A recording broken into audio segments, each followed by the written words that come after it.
ఓం మహాగణాధిపతయే నమః. ఓం గురుభ్యో నమః. ఓం శ్రీమాత్రే నమః. పరమేశ్వర స్వరూపమైనటువంటి జ్యోతిష, వాస్తు మరియు ఇతర అనేకమైనటువంటి శాస్త్రములను మనకు అందించినటువంటి మహర్షులకి నమస్కారం. హయగ్రీవ హయగ్రీవ హయగ్రీవేతియో వదేత్తస్య నిస్సరతే వాణి జిహ్నుకన్యా ప్రవాహవత్. అరుణాం కరుణాతరంగితాక్షీం ధృతపాశాంకుశపుష్పబాణచాపాం అనిమాదిభిరావృతాం మయూకైః అహమిత్యేవ విభావయే భవానీం. శ్రీమాత్రే నమః. ప్రేక్షకులకి ఆ లలితాంబిక అమ్మవారి యొక్క అనుగ్రహం పరిపూర్ణంగా కలగాలని మనస్ఫూర్తిగా కోరుకుంటూ మనం ఈరోజు రాహువు కేతువు, ఈ రాహుకేతువుల మార్పు కొన్ని సాఫ్ట్వేర్స్లో ఒక రకంగా ఉంది. అంటే కొన్నిట్లో మే 18 అని, కొన్నిట్లో మే 15 అని, కొన్నిట్లో జూన్ 1 ఉంది. కాకపోతే దీని ప్రభావం మాత్రం మే 15 నుంచి స్వల్పంగా ప్రారంభమై జూన్ 1వ తేదీ నుంచి తీవ్రత పెరుగుతుంది దీని యొక్క ప్రభావం. మరి ఈ రాహుకేతువుల మార్పు మూలంగా ద్వాదశ లగ్నాల వారికి, లగ్నం తెలియని వారికి, రాసుల వారికి ఏ రకంగా ఉండబోతుంది, ఇందులో మంచి ఉంటుంది, జాగ్రత్తలు కూడా చెప్పుకుంటాము. అదేవిధంగా ఏ పరిహార మార్గం చేసుకోవాలనేటువంటిది కూడా చూసుకోవాలి. అయితే ఈ యొక్క విషయాలు చెప్తుంది నేనైనప్పటికీ కూడా చెప్పిస్తుంది సాక్షాత్ లలిత అమ్మవారిగా భావిస్తూ ఒక్కొక్క లగ్నం గురించి మనం తెలుసుకుందాం. మిథున లగ్నము, మిథున రాశి. ప్రస్తుతం మీకు 4వ స్థానంలో కేతు ఉన్నాడు. ఆయన 3లోకి రాబోతున్నాడు. ఈ యొక్క ప్రభావం జూన్ నుంచి ఎక్కువగా ఉంటుంది. మే 15 నుంచి ఉన్నప్పటికీ జూన్ నుంచి తీవ్రంగా ఉంటుంది. అదేవిధంగా ప్రస్తుతం రాహు దశమ స్థానంలో ఉండే రాహు భాగ్యంలోకి వస్తున్నాడు. అయితే ఇంతకాలము మీరు ఏదైతే చదువు విషయంలో, ముఖ్యంగా విద్యార్థులు విద్యా సంబంధించినటువంటి విషయంలో పడుతున్న ఇబ్బంది తగ్గుతుంది. ఏదైనా ప్రాపర్టీ తీసుకొని దానికి సంబంధించిన ఏదైతే లిటికేషన్స్లో ఉన్నాయో అవన్నీ కాస్త జూన్ తర్వాత నుంచి క్లియర్ అవ్వడం జరుగుతుంది. అదేవిధంగా తల్లిగారి ఆరోగ్య సంబంధించిన విషయంలో మీరు పడుతున్నటువంటి ఇబ్బంది నుంచి విముక్తి లభిస్తుంది రాహుకేతువులు మార్పు వల్ల. మరి 3వ స్థానంలోకి వస్తున్నటువంటి కేతువు వల్ల మీరు తీసుకోవాల్సిన జాగ్రత్తలు ఏమిటి ఈ సంవత్సరం, రాబోయే సంవత్సరం అని చెప్పి చూసుకున్నట్లయితే, అగ్రిమెంట్స్ చేసేటప్పుడు ప్రధానంగా ఏదైనా మెడికల్ రిలేటెడ్, గవర్నమెంట్ రిలేటెడ్ సంబంధించిన అగ్రిమెంట్స్ చేసేటువంటి విషయంలో ప్రధానంగా మొదటి 2 నెలలు కాస్త జాగ్రత్తగా ఉండాలి. సంవత్సరంన్నర పొడవునా కూడా కాస్త జాగ్రత్తగానే ఉండాలి. కానీ ఏదైనా కానీ ఎవరితోనైనా మాట్లాడేటప్పుడు కొన్ని కమ్యూనికేషన్స్లో ఒక్కోసారి మనం చూడండి తొందరపడేదో అనేస్తాం, తీర తర్వాత అయ్యో ఎందుకు ఈ మాట అన్నాను అనిపిస్తూ ఉంటుంది. కాబట్టి ఎవరితోనైనా ఏదైనా మాట్లాడే విషయాల్లో కొంత జాగ్రత్తగా ఉండాలి. కమ్యూనికేట్ చేసేటప్పుడు, అగ్రిమెంట్స్ చేసుకునేటప్పుడు, అన్నదమ్ముల వరుస వాళ్ళతోని, షార్ట్ జర్నీ చేసేటప్పుడు, ఎందుకంటే 3వ స్థానం షార్ట్ జర్నీస్ని కూడా చూపిస్తుంది. అదేవిధంగా రాహు ఇంతకాలం మీకు దశమంలో ఉన్నాడు కాబట్టి ఇక్కడ విదేశాల్లో ఉద్యోగం చేసేటువంటి విషయాల్ని మార్పును తీసుకొస్తాడు. ఎందుకంటే రాహు మీకు దశమంలో ఉండే రాహు భాగ్యంలోకి రావడము, భాగ్యంలో ఉండే శని దశమంలోకి వెళ్తున్నాడు. కాబట్టి ఈ శని దశమంలో ఉండడం వల్ల సహజంగానే కొంతవరకు ఈ కెరియర్ విషయంలో స్ట్రెస్ ఉంటుంది. కాకపోతే ఎప్పుడైతే రాహు భాగ్యంలోకి వస్తాడో, ఈ భాగ్యస్థానంలో ఉండే రాహు ప్రధానంగా మీకు పితృ సంబంధించినటువంటి కార్యక్రమాలు, అంటే పితృదోషాలు పోవడానికి మనం స్వయంపాకం ఇవ్వడము, పితృదేవతల కోసం మనం చేసేటువంటి తర్పణాలు వదలడం, వీటి వల్ల మీకు చాలా బాగుంటుంది. ఎప్పుడు కూడా భాగ్యంలోకి రాహు వస్తున్నందుకు మీకు జూన్ 1వ తేదీ నుంచి సంవత్సరంన్నర పాటు మీరు నిత్య దేవతారాధనతో పాటు పితృదేవతారాధన కూడా చేయండి. తద్వారా మీకు బాగుంటుంది.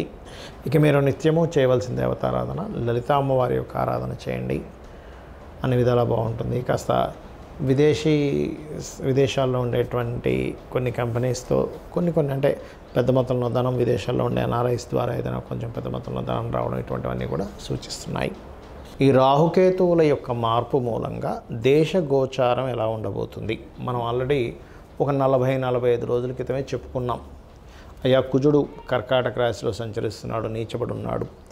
ఈ మిలిటరీకి, ఈ యొక్క దాడులకి, అదేవిధంగా రక్షణ దళాలకి, అందులో ముఖ్యంగా నేవీలో ఉండేటువంటి వారికి కారకుడు అని యూట్యూబ్లో ఉన్న వీడియోలు మీరు కనుక చూసుకున్నట్లయితే, అదేవిధంగా ఉగ్రవాదులకు కూడా నీచబడ్డ కుజుడు కారకుడు అవుతాడు. కాబట్టి అటువంటి దాడులు జరుగుతాయని చెప్పుకున్నాం. అదే రకంగా మహర్షులు మనకి అందించినటువంటి శాస్త్రరీత్యా జరుగుతూ వస్తున్నాయి. ఇది మన గొప్పతనం కదా, అమ్మవారి యొక్క అనుగ్రహం అంతా కూడా. అయితే ఇక్కడ నేను చెప్పేది ఒకటే, ఈ దాడులకి ముఖ్యంగా ఈ రాహుకేతువులు ఎప్పుడైతే రాహు మనకి కుంభంలోకి రావడము, కేతువు సింహరాశిలోకి ఎంటర్ అయ్యి కుజుడితో ఎప్పుడైతే కలుస్తున్నాడో, దీని మూలంగా మంచి ఉంది, ప్రపంచవ్యాప్తంగా కొంత జాగ్రత్త పడాలి. ఏమిటవి?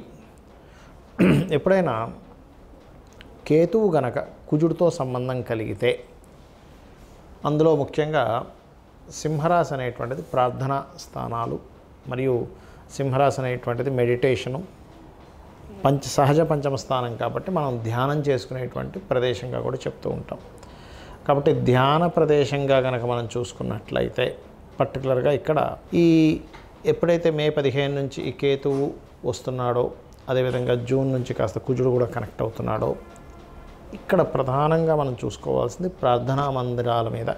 ఇప్పుడు మనకి జరుగుతున్న అటాక్లన్నీ కూడా పహల్గాం దాడి తర్వాత కొంచెం ఈ స్పిరిచువల్ కేంద్రాల మీద, అది సిక్కులది కావచ్చు, లేకపోతే మన హైందవులది కావచ్చు, ఎవరిదైనా సరే ప్రార్థనా మందిరాల మీద ఆ యొక్క అటాక్స్ అనేవి జరుగుతాయి.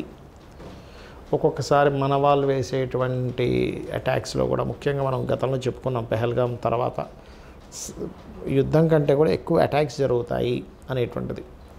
ఆ రకంగానే అటాక్స్ జరుగుతూ ఉన్నాయి. అయితే ఇక్కడ ఏంటంటే ఈ కుజకేతువులు కలిసినప్పుడు మాత్రం కాస్త ఈ ప్రార్థనా మందిరాల మీద కావచ్చు, ఆలయాల్లో కావచ్చు, క్షేత్రాల మీద కావచ్చు ఎక్కువ ప్రభావం ఉంటుంది. కాబట్టి నేను చెప్పేది ఫస్ట్ నుంచి కూడా చెప్తున్నాను, అయ్యా ఈ భారతదేశానికి సముద్ర తీరాల్లో ఉండేటువంటివి లేదా పాకిస్తాన్ దగ్గరలో ఉండేటువంటి ప్రాంతాలు కాస్త అప్రమత్తంగా ఉండాలి. అందులో ముఖ్యంగా క్యాపిటల్ సిటీ ఏదైతే ఉందో, మనకి క్యాపిటల్ అయినటువంటి ఢిల్లీ ప్రాంతం కూడా జాగ్రత్తగా ఉండాలి అనేటువంటిది. అయితే ఇక్కడ చూసుకున్నట్లయితే మరి ఏం చేయాలి? అందరూ కూడా దక్షిణామూర్తి స్తోత్రము, కాలభైరవ అష్టకము ఎక్కువగా చేసుకుంటూ ఉండాలి. మరియు మరి మంచి కూడా ఉంటుందన్నారు కదా అని చెప్పి చూసుకున్నట్లయితే, కేతువు ఎప్పుడైతే ఇన్ని రోజులు 1.5 year నుంచి కన్యారాశిలో ఉన్నాడో, మీరు లాస్ట్ 1.5 year బ్యాక్ మనం చెప్పుకున్నటువంటి వీడియోలు కనుక చూసుకున్నట్లయితే చాలా స్పష్టంగా అక్కడ చెప్పడం జరిగింది, అయ్యా కన్యారాశి అనేటువంటిది భూతత్వ రాశి కాబట్టి భూములు స్ట్రక్ అవుతున్నాయి అని చెప్పి చెప్పడం జరిగింది. అలా అదేవిధంగా చూసుకుంటే రియల్ ఎస్టేట్ అంతా కూడా ఫాస్ట్గా వెళ్తున్న రియల్ ఎస్టేట్ కొంత స్లో డౌన్ అవ్వడం జరిగింది. ఎప్పుడైతే ఈ కేతువు కన్యారాశి నుంచి సింహరాశిలోకి మారుతాడో, ల్యాండ్స్ రేట్స్ మళ్ళీ మూమెంట్ అనేటువంటిది ఉంటుంది. అంటే ఇప్పుడు చూడండి, రేట్లు ఆగిపోయి లేదా అమ్ముడు పోక రియల్ ఎస్టేట్లో వ్యాపారాల్లో ఉండేటువంటి వారు ఎవరైతే ఇబ్బంది పడుతున్నారో అవన్నీ కూడా కొంత మూమెంట్ అనేటువంటిది వస్తుంది.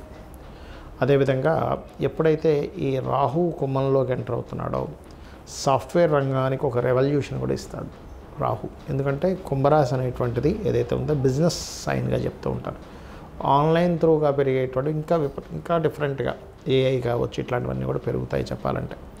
అయితే ఇక్కడ ఈ కేతువు మరి మనకి కన్యారాశి నుంచి సింహరాశిలోకి ఎప్పుడైతే ఎంటర్ అవుతున్నాడో, ఇది కొంతవరకు విపరీతంగా పెరుగుతున్నటువంటి బంగారు ధరని కొంతవరకు బ్రేక్ వేస్తుంది, కొంత తగ్గిస్తుంది కూడా. ఇది మీరు గమనించినట్లయితే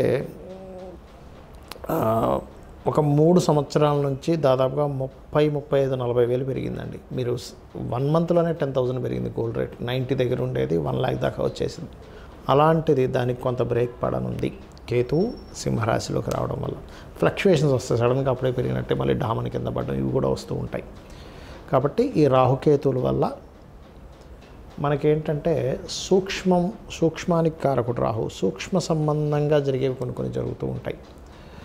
అలాగే ఇందాక నేను చెప్పినట్టుగా కాస్త ఈ పుణ్యక్షేత్రాలకు వెళ్ళినప్పుడు ఇట్లాంటి విషయాల్లో కొంత జాగ్రత్తగా ఉంటూ ఉండాలి. అయితే ఈ యుద్ధ సంబంధించినటువంటిది మీరు ఈ సంవత్సరం విశ్వవసునామ సంవత్సరం రాజుకి కారకుడు రవి, మంత్రికి కూడా రవి కారకుడు, అందుకని చాలా ప్లానింగ్గా చేస్తూ ఉంటారు.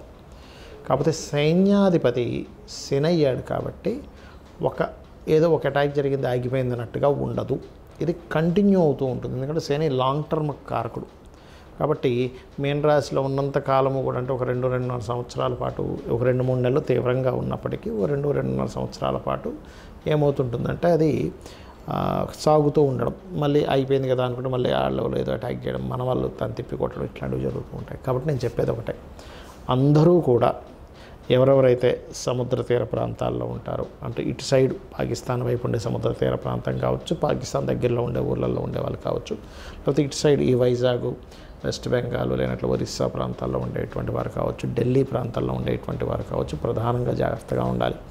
హైదరాబాద్కి ఈ యుద్ధ సంబంధించిన వచ్చి పడవు, కానీ కొంచెం స్లీపర్ సెల్స్ వల్ల, మరియు ఎవరైనా ఇప్పుడు మనకి చూడండి, మనకి లాస్ట్ టైం గోకుల్ చాట్ ఇట్లాంటి వాటిల్లో జరిగింది.